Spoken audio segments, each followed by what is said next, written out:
ರಾಜ್ಯ ಸರ್ಕಾರದಿಂದ ಕಟ್ಟಡ ಕಾರ್ಮಿಕರಿಗೆ ಒಂದೊಳ್ಳೆ ಯೋಜನೆಯನ್ನು ಜಾರಿ ಮಾಡಿದ್ದಾರೆ ಅಂದರೆ ತಪ್ಪಾಗಲ್ಲ. ಯಾಕಂತ ಹೇಳಿದ್ರೆ ರಾಜ್ಯದಲ್ಲಿ ಲಕ್ಷಾಂತರ ಕಟ್ಟಡ ಕಾರ್ಮಿಕರು ಇರ್ತಾರೆ. ಬೆಂಗಳೂರಿನಲ್ಲೂ ಕೂಡ ಸಾವಿರಾರು ಕಟ್ಟಡ ಕಾರ್ಮಿಕರು ಇರ್ತಾರೆ. ಆ ಕಾರ್ಮಿಕರು ಕೆಲಸ ಮಾಡುವಂಥ ಸಂದರ್ಭದಲ್ಲಿ ಅವರ ಆರೋಗ್ಯ ಏನಾದರೂ ಕೆಟ್ಟರೆ ಅವರು ಕೆಲಸದಿಂದ ಬಿಟ್ಟು ಆಸ್ಪತ್ರೆಗೆ ತೆರಳಲಿಕ್ಕಾಗಲ್ಲ. ಅದೇ ಕಾರಣಕ್ಕಾಗಿ ರಾಜ್ಯ ಸರ್ಕಾರ ಕೋಟ್ಯಾಂತರ ರೂಪಾಯಿ ಖರ್ಚು ಮಾಡಿ ಕಟ್ಟಡ ಕಾರ್ಮಿಕರಿಗಾಗಿಯೇ ಒಂದು ಯೋಜನೆಯನ್ನು ಜಾರಿ ಮಾಡಿದ್ದಾರೆ. ಅದುವೇ ಆರೋಗ್ಯ ಸೇವಾ ಘಟಕ ಎನ್ನುವಂಥ ಯೋಜನೆಯನ್ನು ಕಳೆದ ಏಪ್ರಿಲ್ 22ರಂದು ಜಾರಿ ಮಾಡಿದ್ದು. ಅವತ್ತೇ ಚಾಲನೆ ಮಾಡುವಂಥ ಕೆಲಸ ಮುಖ್ಯಮಂತ್ರಿಯವರು ಮಾಡಿರುವಂಥದ್ದು. ಜೊತೆಗೆ ಕಾರ್ಮಿಕ ಸಚಿವರಾಗಿರುವಂಥ ಸಂತೋಷ್ ಲಾಡ್ ಅವರು ಕೂಡ ಇದು ಕನಸಿನ ಯೋಜನೆ ಅಂದರೆ ತಪ್ಪಾಗಲ್ಲ, ಆ ಯೋಜನೆಯನ್ನು ಜಾರಿ ಮಾಡುವಂಥ ಕೆಲಸ ಈಗಾಗಲೇ ಆಗಿದೆ. ಬೆಂಗಳೂರು ಸೇರಿದಂತೆ ರಾಜ್ಯದ ಎಲ್ಲ ಜಿಲ್ಲೆಗಳಿಗೂ ಕೂಡ ಒಟ್ಟು 100 ಆರೋಗ್ಯ ಘಟಕವನ್ನು ಚಾಲನೆ ಮಾಡುವಂಥ ಕೆಲಸ ಮಾಡಿರುವಂಥದ್ದು. ಉತ್ತಮ ಸೇವೆ ಕೊಡುವಂಥ ಆಂಬುಲೆನ್ಸ್ ಅಂದರೆ ತಪ್ಪಾಗಲ್ಲ. ಆಂಬುಲೆನ್ಸ್ ಜೊತೆಗೆ ಸಣ್ಣ ಆಸ್ಪತ್ರೆ ಕೂಡ ಇದರ ಒಳಗಡೆ ಮೆನ್ಷನ್ ಆಗಿರುವಂತಹ ಒಂದು ಮಿನಿ ಆರೋಗ್ಯ ಘಟಕ ಅಂದರೆ ತಪ್ಪಾಗಲ್ಲ. ಜೊತೆಗೆ ಆಸ್ಪತ್ರೆಯ ರೂಪದಲ್ಲೇ ಒಳಗಡೆ ಸಂಪೂರ್ಣವಾಗಿ ಆರೋಗ್ಯ ಸೇವೆಯನ್ನು ಕೊಡುವ ಕೆಲಸ ಇದರಲ್ಲಿ ಆಗ್ತಾ ಇದೆ. ಕರ್ನಾಟಕ ಕಟ್ಟಡ ಮತ್ತು ಇತರೆ ನಿರ್ಮಾಣ ಕಾರ್ಮಿಕರ ಕಲ್ಯಾಣ ಮಂಡಳಿ ವತಿಯಿಂದ ಇದನ್ನು ಚಾಲನೆ ಮಾಡುವಂಥ ಕೆಲಸ ಆಗಿದೆ. ತಾವು ನೋಡ್ತಾ ಹೋಗ್ಬೋದು, ಯಾವುದೇ ಜಾಗಕ್ಕೆ ಕಾರ್ಮಿಕರೇನಿರ್ತಾರೋ ಆ ಕಾರ್ಮಿಕರ ಮನೆಗಳ ಬಳಿಯೇ ಅವರಿಗೆ ಹೋಗಿ ಸೇವೆಯನ್ನು ಕೊಡುವಂಥ ಕೆಲಸ ಆಗುತ್ತೆ. ಕಟ್ಟಡ ಕಾರ್ಮಿಕರು ಸ್ಥಳದಲ್ಲೇ ಅಂದರೆ ಏನು ಕೆಲಸ ಮಾಡ್ತಿರ್ತಾರೋ ಆ ಕೆಲಸ ಮಾಡುವಂಥ ಜಾಗಕ್ಕೆ ಹೋಗಿ ಅವರಿಗೆ ವೈದ್ಯಕೀಯ ಸಮಾಲೋಚನೆ ಕೂಡ ಆಗುತ್ತೆ. ಮೂಲಭೂತ ಆರೋಗ್ಯ ಮತ್ತು ಆರೋಗ್ಯ ತಪಾಸಣೆಯ ಜೊತೆಗೆ ಅಂಗ ಕಾರ್ಯಕ್ಷಮತೆ ಸೇರಿದಂತೆ ಚಯಾಪರಿಚಯ ಪರೀಕ್ಷೆಗಳು ಸೇರಿದಂತೆ ನಾನಾ ರೀತಿಯಾದಂಥ ಪರೀಕ್ಷೆಗಳು ಈ ಒಂದು ಘಟಕದಲ್ಲೇ ಆಗುತ್ತೆ.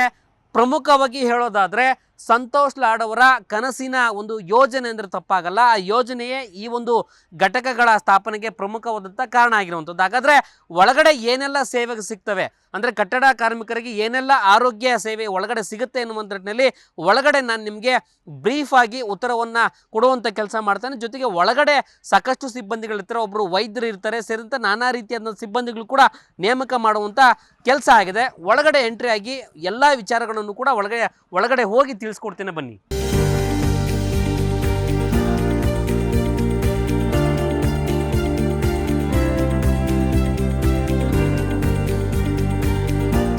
ಒಳಗಡೆ ಎಂಟ್ರಿ ಆಗ್ತಿದ್ದಂಗೆ ಈ ಒಂದು ಜಾಗದಿಂದಲೇ ಕಟ್ಟಡ ಕಾರ್ಮಿಕರು ಒಳಗಡೆ ಬರ್ತಾರೆ.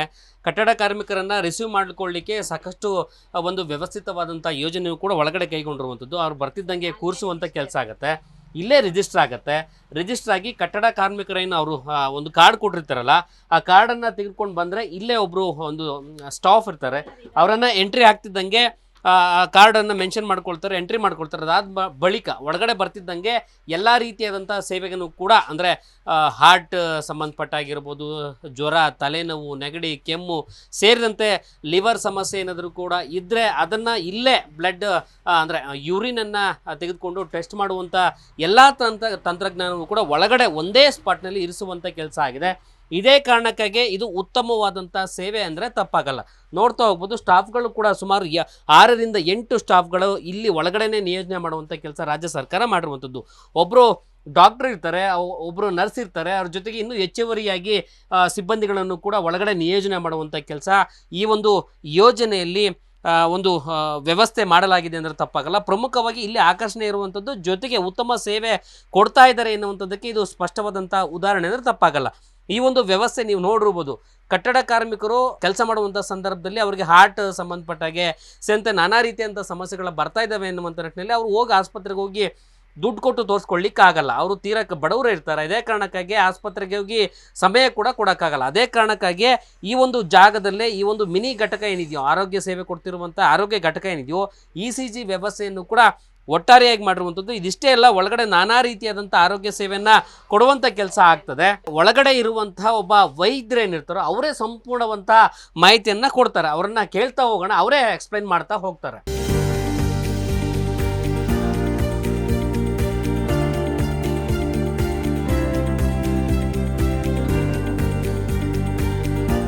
ಎಲ್ಲ ಪೇಷಂಟ್ಗಳನ್ನು ಕೂಡ ಆರೋಗ್ಯವನ್ನು ವಿಚಾರಣೆ ಮಾಡುವಂಥ ವೈದ್ಯರಿದ್ದಾರೆ. ಅವ್ರ ಹೆಸರು ಡಾಕ್ಟರ್ ಸುಚೇತನ್ ಅಂತೇಳಿ. ಅವ್ರನ್ನ ಕೇಳ್ತಾ ಹೋಗೋಣ ಯಾವ ರೀತಿ ಪೇಷಂಟ್ಗಳು ಬರ್ತಾರೆ, ಯಾವ್ಯಾವ ಆರೋಗ್ಯ ಸಮಸ್ಯೆಗಳನ್ನು ಹೇಳ್ಕೊಂಡು ಬರ್ತಾರೆ, ಅವ್ರಿಗೆ ಯಾವ ರೀತಿ ಚಿಕಿತ್ಸೆ ಕೊಡುತ್ತೆ, ಜೊತೆಗೆ ಈ ಒಂದು ಮಿನಿ ಆರೋಗ್ಯ ಒಂದು ಒಂದು ಸೇವೆಯನ್ನು ಕೊಡುವಂಥ ಆರೋಗ್ಯ ಚಿಕಿತ್ಸೆಯನ್ನು ಕೊಡ್ತಿರುವಂಥ ಆಸ್ಪತ್ರೆಯಲ್ಲಿ ಏನೆಲ್ಲ ಸೇವೆಗಳಿರ್ತವೆ ಅನ್ನುವಂಥ ನಿಟ್ಟಿನಲ್ಲಿ ಅವ್ರನ್ನ ಕೇಳ್ತಾ ಹೋಗೋಣ. ಸರ್, ಇದು ಕಟ್ಟಡ ಕಾರ್ಮಿಕರೇ ಆಗಿರೋದ್ರಿಂದ ಪ್ರಮುಖವಾಗಿ ಮೈಕೈ ನೋವು, ಜ್ವರ ಆ ಥರದ್ದು ತುಂಬ ದಿವಸದಿಂದ ತೋರಿಸ್ಕೊಂಡಿರಲ್ಲ.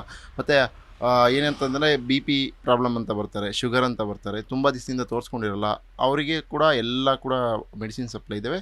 ಮತ್ತು ಕೆಲವೊಬ್ಬರಿಗೆ ಏನು ಬ್ಲಡ್ ಟೆಸ್ಟ್ ಮಾಡೋದಿರ್ತದೆ, ಅವನ್ನೆಲ್ಲ ಕೂಡ ನಾವು ಟೆಸ್ಟ್ ಮಾಡ್ತೀವಿ. ಕೆಲವೊಬ್ಬರಿಗೆ ಇ ಸಿ ಜಿ ಮಾಡಬೇಕಾಗ್ತದೆ, ಕೆಲವೊಬ್ಬರಿಗೆ ಆಕ್ಸಿಜನ್ ಕೊರತೆ ಇರೋರು ಬರ್ತಾರೆ. ಒಂದೊಂದು ಸಲ ತುಂಬ ಕಮ್ಮಿ ಬರೋದು, ಬಟ್ ಬರ್ತಾರೆ ತುಂಬ ಜನ. ಅವರಿಗೆ ಆಕ್ಸಿಜನ್ ಸಪ್ಲೈ ಇದೆ. ಮತ್ತು ಕೆಮ್ಮು ಆದವರಿಗೆ ಕೂಡ ನಾವು ಕಫ ತೆಗಿಲಿಕ್ಕೆ ಕೂಡ ಒಂದು ಮಿಷಿನ್ ಇದೆ ಕೂಡ, ಅದು ಕೂಡ ಬಂದಿದೆ.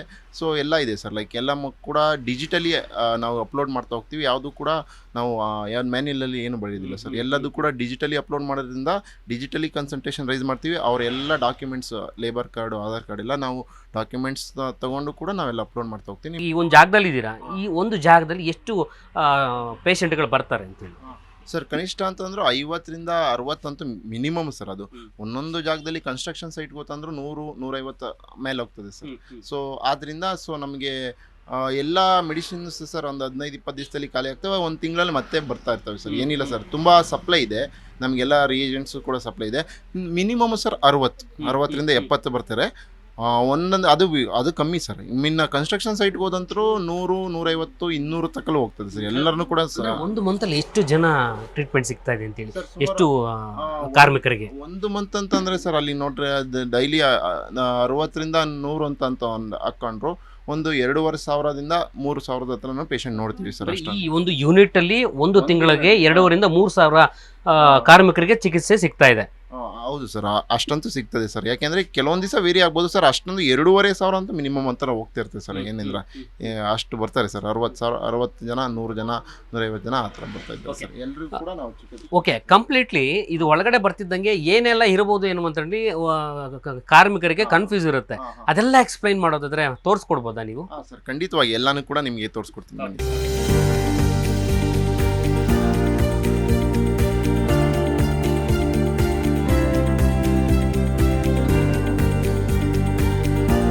ಇದು ಮೊದಲನೇದಾಗಿ ಬಂದು ಯೂರಿನ್. ಸೊ ಯೂರಿನಲ್ಲಿ ಏನು ಇನ್ಫೆಕ್ಷನ್ ಇದ್ದರೂ ಕೂಡ ನಾವು ಇದರಲ್ಲಿ ಟೆಸ್ಟ್ ಮಾಡ್ತಾ ಹೋಗ್ತೀವಿ. ಅದನ್ನು ನಾವು ಮೆಡಿಕಲ್ ಟರ್ಮಲ್ಲಿ ಯೂರಿನ್ ರೋಟೀನ್ ಅಂತ ಕರಿತೀವಿ. ಇದರಲ್ಲಿ ಶುಗರ್ ಇದ್ದವ್ರಿಗೆ ಯೂರಿನಲ್ಲಿ ಕೀಟೋನ್ ಬಾಡೀಸ್ ಅಂತ ಜಾಸ್ತಿ ಆಗ್ತದೆ. ಮತ್ತು ಇನ್ಫೆಕ್ಷನ್ ಇದ್ದರೆ ಯೂರಿನ್ ಇನ್ಫೆಕ್ಷನ್ಸ್ ಇದ್ದರೆ ಗೊತ್ತಾಗ್ತದೆ. ಮತ್ತು ಸರ್, ಇದು ಈ ಮಿಷಿನ್ ಬಂದ್ಬಿಟ್ಟು ನಮಗೆ ಥೈರಾಯ್ಡು.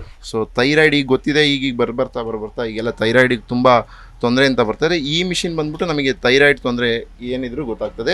ಈ ಮಿಷಿನಲ್ಲಿ ನಮಗೆ LFT RFT ಅಂತ ಕರಿತೀವಿ, ಲಿವರ್ ಫಂಕ್ಷನ್ ಟೆಸ್ಟ್ ಮತ್ತು ರೀನಲ್ ಫಂಕ್ಷನ್ ಟೆಸ್ಟ್ ಅಂತ. ಇದು ನಮ್ಮ ಮೆಡಿಕಲ್ ಟರ್ಮ್ಸಲ್ಲಿ ಕರಿತೀವಿ. ಇದು ಅಂದರೆ ಲಿವರಿಗೆ ಸಂಬಂಧಪಟ್ಟದ್ದು ಮತ್ತು ಕಿಡ್ನಿಗೆ ಸಂಬಂಧಪಟ್ಟದ್ದು. ಈಗ ಕಿಡ್ನಿನಲ್ಲಿ ಕೆಲವೊಬ್ಬರಿಗೆ ಕ್ರಿಯಾಟಿನಿನ್ ಜಾಸ್ತಿ ಆಗೋದು, ಲಿವರಲ್ಲಿ ಎನ್ಸೈಮ್ಸ್ ಜಾಸ್ತಿ ಆಗಿರ್ತವೆ. ಸೊ ಅವರಿಗೆ ಲಿವರ್ ಫೇಲ್ಯೂರ್ಸ್ ಇರೋರಿಗೆ, ಈಗ ನೋಡಿರ್ತೀರಿ ಎಷ್ಟೊಂದು ಜನ ಆಲ್ಕೋಹಾಲಿಕ್ ಇರ್ತಾರೆ, ಮತ್ತು ಅವ್ರಿಗೆ ಎಷ್ಟೊಂದು ಜನ ಕಿಡ್ನಿ ಸಮಸ್ಯೆ ಇರೋರು ಇರ್ತಾರೆ.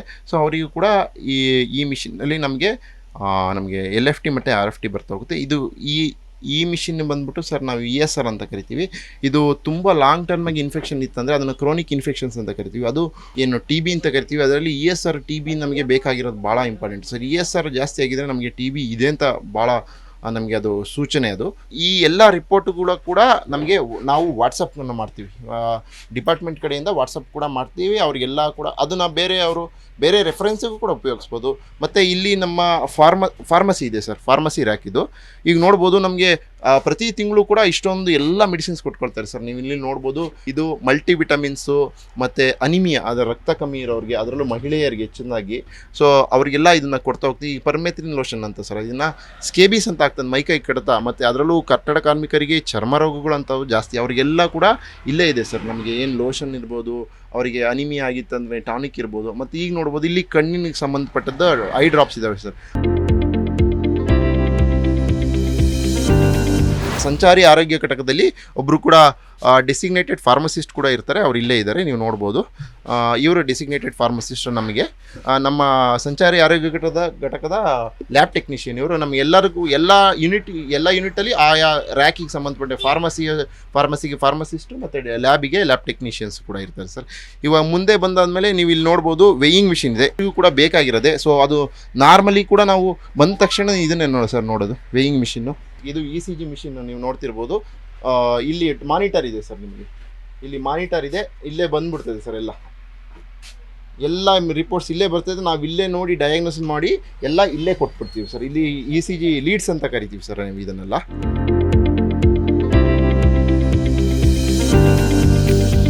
ಕೋವಿಡ್ ಸಮಯದಲ್ಲಿ ತುಂಬ ಬೇಡಿಕೆ ಬಂದಿದ್ದು ಆಕ್ಸಿಜನ್ ಕೂಡ.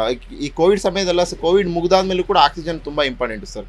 ಸೊ ಇದಕ್ಕೆ ನಮ್ಮ ವಾಹನದೊಳಗೆ ಎಮರ್ಜೆನ್ಸಿಯಾಗಿ ಆಕ್ಸಿಜನ್ ಮಿಷಿನ್ ಕೊಟ್ಟಿದ್ದಾರೆ ಸರ್. ಇದೇ ಆಕ್ಸಿಜನ್ ಮಿಷಿನ್ನು ಸರ್. ಇದರಲ್ಲಿ ನೀವು ನೋಡ್ಬೋದು ಇದನ್ನು ಆಕ್ಸಿಜನ್ ಮಿಷಿನ್ನ. ನಾವು ಬೇಕಾದಾಗ ಯಾರಾದರೂ ತುಂಬ ಸೀರಿಯಸ್ ಪೇಷಂಟ್ಸ್ ಇದ್ದ ಬಂದಾಗ ನಾವು ಈ ಆಕ್ಸಿಜನ್ ಮಿಷಿನ್ನ ಆನ್ ಮಾಡ್ಕೊಡ್ತೀವಿ ಸರ್.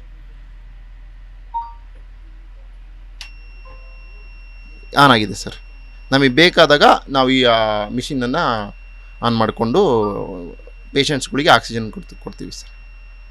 ಸಂಚಾರಿ ಆರೋಗ್ಯ ಘಟಕದ ಎಲ್ಲ ಕೂಡ ಅಪ್ಗ್ರೇಡೆಡ್ ಸರ್, ಡಿಜಿಟಲೈಸ್ಡ್ ಅಂತ ಏನು ಕರಿತೀವೋ, ಈಗಿನ ಕಾಲಕ್ಕೆ ತಕ್ಕಂತೆ ನಾವು ಏನೇನು ಮಾಡ್ತಿದ್ದೀವೋ ಈಗ ಅದೇ ಮಟ್ಟದಲ್ಲಿ ಇದ್ದೀವಿ ಸರ್. ನೀವು ಇಲ್ಲಿ ನೋಡ್ಬೋದು, ಪೇಷಂಟ್ ಈ ದಾರಿಯಿಂದ ಎಂಟ್ರಿ ಆದ ತಕ್ಷಣವೇ ನಮ್ಮ ಲ್ಯಾಪ್ಟಾಪಲ್ಲಿ ನಾವು ಯಾವಾಗಲೂ ಕೂಡ ರಿಜಿಸ್ಟ್ರೇಷನ್ ಮಾಡ್ಕೋತೀವಿ ಸರ್. ಇಲ್ಲಿ ನೀವು ನೋಡ್ಬೋದು ನಮ್ಮ ರಿಜಿಸ್ಟ್ರೇಷನ್ ಎಲ್ಲ ಈಗ ನೋಡ್ಬೋದು. ಈಗ ನಮ್ಮ ಈಗ ಬಂದರೆ ಒಬ್ಬರು ಪೇಷಂಟ್ ಬಂದರೆ ಅವರ ಹೆಸರೇನು, ಅವರ ವಯಸ್ಸೇನು, ಅವರ ಜೆಂಡರು, ಡಾಕ್ಯುಮೆಂಟ್ ID ಯಾವ್ದು ಕೊಡ್ತಾರೆ, ಬೆನಿಫಿಷರಿ ಯಾವ್ಯಾವ ಟೈಪು ಎಲ್ಲ ಕೂಡ ನಾವು ನೋಡ್ಕೋತೀವಿ ಸರ್. ಇಲ್ಲಿಂದಲೇ ಬರ್ತದೆ. ನಾವು ಯಾವುದೂ ಕೂಡ ಬುಕ್ಕನ್ನು ಉಪಯೋಗಿಸಿದ್ರೆ ಸರ್, ಎಲ್ಲ ಕೂಡ ಡಿಜಿಟಲೈಸ್ ರೆಕಾರ್ಡು ಎಲ್ಲ ಕೂಡ ಡಿಪಾರ್ಟ್ಮೆಂಟಿಗೆ ಇಲ್ಲಿಂದಲೇ ಸಪ್ಲೈ ಆಗುತ್ತೆ ಸರ್. ಇಲ್ಲೆಲ್ಲ ಬಂದ ತಕ್ಷಣ ಲಾಸ್ಟಿಗೆ ನಾವು ಏನಾದರೂ ಇತ್ತಂದರೆ ಪೇಷಂಟ್ಸಿಗೆ ಬಂದು ನಮಗೆ ಎಲ್ಲ ಕೂಡ ಏನು BP ಎಲ್ಲ ಚೆಕ್ ಮಾಡಿ, ಶುಗರ್ ಎಲ್ಲ ಚೆಕ್ ಮಾಡಿ, ಲಾಸ್ಟಿಗೆ ಅವರಿಗೆ ಎಲ್ಲ ರೆಕಾರ್ಡ್ಸ್ನೂ ಕೂಡ ಅವ್ರಿಗೆ ಏನು ಬರ್ತಿದ್ದಾವೆ ಆ ರೆಕಾರ್ಡ್ಸ್ನೆಲ್ಲ ಕೂಡ ನಾವು ವಾಟ್ಸಪ್ಪಿಗೆ ಸೆಂಡ್ ಮಾಡ್ತೀವಿ. ಸೊ ಇದೆಲ್ಲ ಕೂಡ ಒಂಥರ ಕಾರ್ಮಿಕರಿಗೆ ವರದಾನ ಆಗಿದೆ ಸರ್.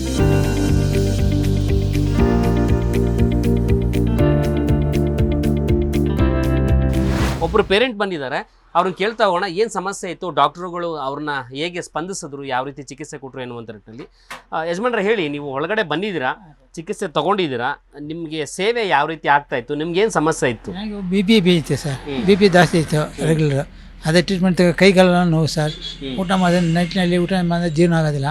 ಬೆನ್ನಿಗೆ ಬೋನ್ ಇದು ನೋವು ಸರ್. ವಾಂತಿ ಬರಂಗಿತ್ತು ಸರ್. ಇವತ್ತು ಬೆಳಗ್ಗೆ ಅದೇನು ಬಂದಿದೆ ಸರ್. ಕೇಳಿದ್ದೆಲ್ಲ ಇಲ್ಲಿ ಕೊಟ್ರ ನಿಮಗೆ? ಎಲ್ಲ ಕೊಟ್ಟರು. ಯಾವುದೇ ಇಲ್ಲ, ಯಾವುದು ಕೂಡ ಇಲ್ಲ ಅಂತ ಹೇಳ್ತಿಲ್ಲ, ಎಲ್ಲ ಸೇವೆ ಕೂಡ ಇದೆ, ಎಲ್ಲ ಟ್ರೀಟ್ಮೆಂಟು ಸಿಗ್ತಾ ನಿಮಗೆ ಸರ್.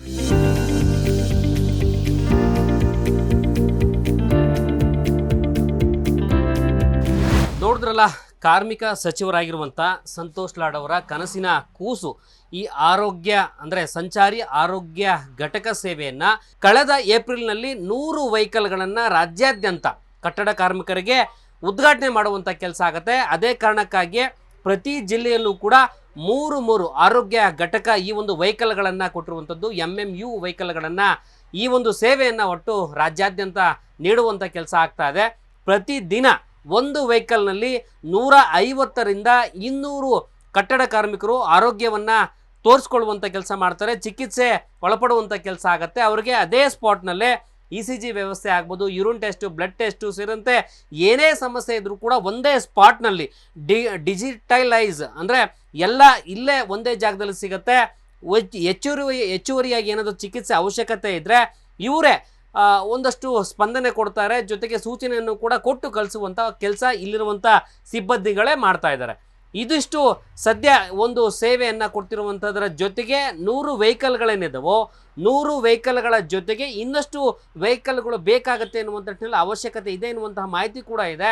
ಆ ಮಾಹಿತಿ ತಕ್ಕನಾಗೆ ಸರ್ಕಾರವು ಕೂಡ ಇನ್ನೂ ಹೆಚ್ಚುವರಿಯಾಗಿ ಈ ಆರೋಗ್ಯ ಘಟಕಗಳನ್ನು ಕೊಡುವಂಥ ಕೆಲಸ ಮಾಡುತ್ತೆ ಎನ್ನುವಂಥ ಮಾಹಿತಿ ಕೂಡ ಒಟ್ಟಾರೆಯಾಗಿದೆ. ಅಂದರೆ ಎಷ್ಟು ರಿಕ್ವಿಪ್ಮೆಂಟ್ ಇರುತ್ತೋ, ಅಂದರೆ ಕಟ್ಟಡ ಕಾರ್ಮಿಕರಿಗೆ ಎಷ್ಟು ಬೇಕಾಗಿದೆ ವೆಹಿಕಲ್ಗಳು, ಆರೋಗ್ಯ ಸೇವೆಯನ್ನು ಎಷ್ಟು ಬೇಕಾಗಿದೆ ಎನ್ನುವಂಥ ನಿಟ್ಟಿನಲ್ಲಿ ಏನು ನೀಡ್ ಇರುತ್ತೋ ಆ ನೀಡ್ ತಕ್ಕಾಗೆ ಸರ್ಕಾರ ಕೂಡ ಸ್ಪಂದನೆ ಮಾಡುತ್ತೆ ಎನ್ನುವಂಥ ನಿಟ್ಟಿನಲ್ಲೂ ಕೂಡ ಒಟ್ಟಾರೆಯಾಗಿ ಹೇಳ್ಬೋದು. ಅಂದರೆ ಈ ಒಂದು ಯೋಜನೆ ಪ್ರತಿ ದಿನ ಪ್ರತಿ ಕ್ಷಣದಲ್ಲೂ ಕೂಡ ನೀಡುತ್ತೆ. ಒಟ್ಟು ತಿಂಗಳಿಗೆ 1500ರಿಂದ 2000 ಕಟ್ಟಡ ಕಾರ್ಮಿಕರಿಗೆ ಉಚಿತವಾದಂತಹ ಸೇವೆ ಕೊಡ್ತಾ ಇದೆ ಅಂದರೆ ತಪ್ಪಾಗಲ್ಲ. ಜೊತೆಗೆ ಕಟ್ಟಡ ಕಾರ್ಮಿಕರಿಗೆ ಇದು ವರದಾನ ಆಗಿದೆ ಅಂದರೆ ತಪ್ಪಾಗಲ್ಲ. ಕ್ಯಾಮ್ರಾ ಪರ್ಸನ್ ವಿರೋಧ್ ಜೊತೆ ಮಂಜುನಾಥ್ ಹೊಸಹಳ್ಳಿ, ಜೀ ಕನ್ನಡ ನ್ಯೂಸ್, ಬೆಂಗಳೂರು.